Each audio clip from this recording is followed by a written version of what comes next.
Helpful for life. We're not going to spend long on it, but we wanted to at least touch on measurements for those who either have never learned it or it's been a while and they've forgotten.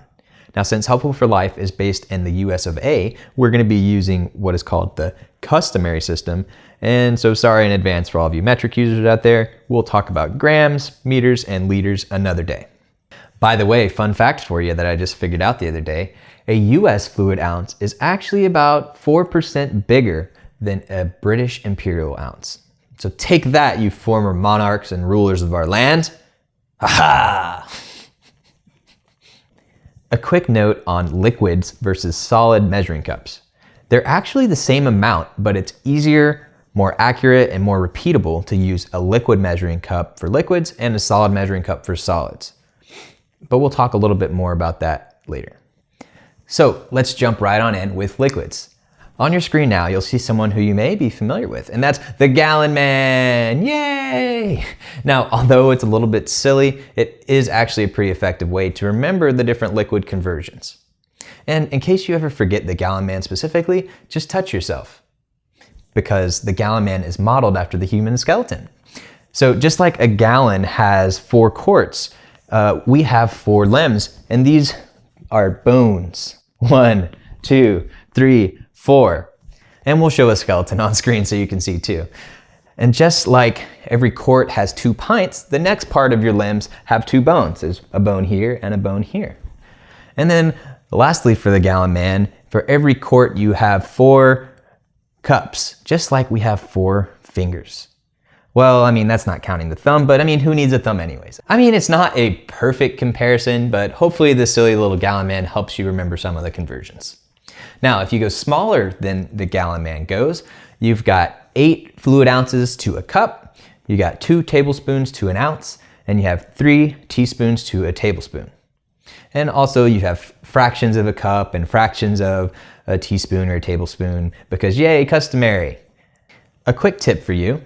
A lot of times recipes will actually give you measurements for spices. Maybe it'll say 2 tablespoons of this or 2 teaspoons of that. Now, personally, I don't ever measure my spices, but you are more than welcome to, whatever floats your boat. What I typically do is I look at the relative amounts. And so I see, okay, it needs 2 teaspoons of garlic powder and 1 teaspoon of cayenne pepper. Well, when I'm shaking, maybe I'll shake about twice as much with my garlic powder. That's about as specific as I get. Now, for whether you measure or whether you don't measure, I always advise to taste whatever it is you're seasoning and add what you need to make it taste good. That's why a lot of times in recipes you'll see season to taste. When talking mass or weight in customary, we have 16 ounces to a pound. Yes, somebody thought it would be fun to have both fluid ounces and ounces. And for those of you who haven't cooked much in the past or just want to have some kind of idea of just how much these measurements are, let me give you some examples. A packet of sugar is about a teaspoon. Some people like to say that 2 tablespoons is about the size of a ping pong ball. Now, if you go into your kitchen and you go grab a big spoon and a small spoon, the chances are that the big spoon measures out to be about a tablespoon and the small spoon is about a teaspoon. So you should go do that and then you can call your mom and say that you've been spooning all day. A fluid ounce is the size of a shot in Utah. However, in other states, it's 1.25 to 1.5. 1.5 here in Texas.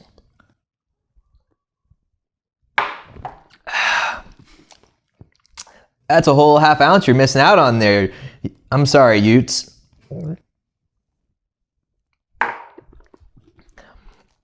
Good thing this is our only take.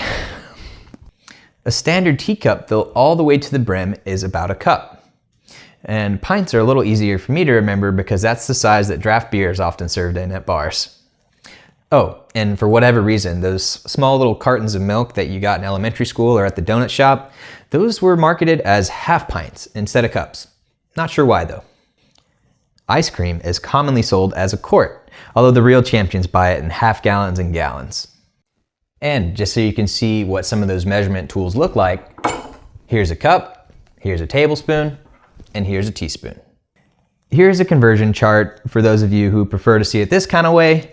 But remember, in this day and age, you're a quick internet search away or a voice assistant question from knowing whatever conversion you need to make. Hey Siri, hey Alexa, how many ounces are in a pound? 1 pound is 16 ounces. See, you didn't even have to remember anything. So for the mass measurements, to give you some comparison, 5 US quarters makes up an ounce.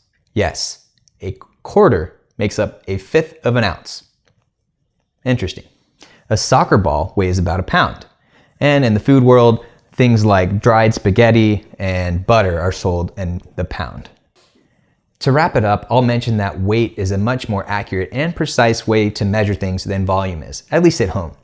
And that's because with a digital scale, you can see very precisely how much you're putting into something, whereas with a measuring cup, you're kind of just eyeballing it. And that's not even to mention the fact that with solids, a loosely packed measuring cup is going to have a different amount of stuff than a tightly packed. And you'll actually see that called out on some recipes because of that. In general, it's not that big of a deal, but if you want to be a serious baker, that's where it makes the most difference. So if you're going to be a serious baker, you should probably pick up a digital scale. But now, it's time to gear up your kitchen!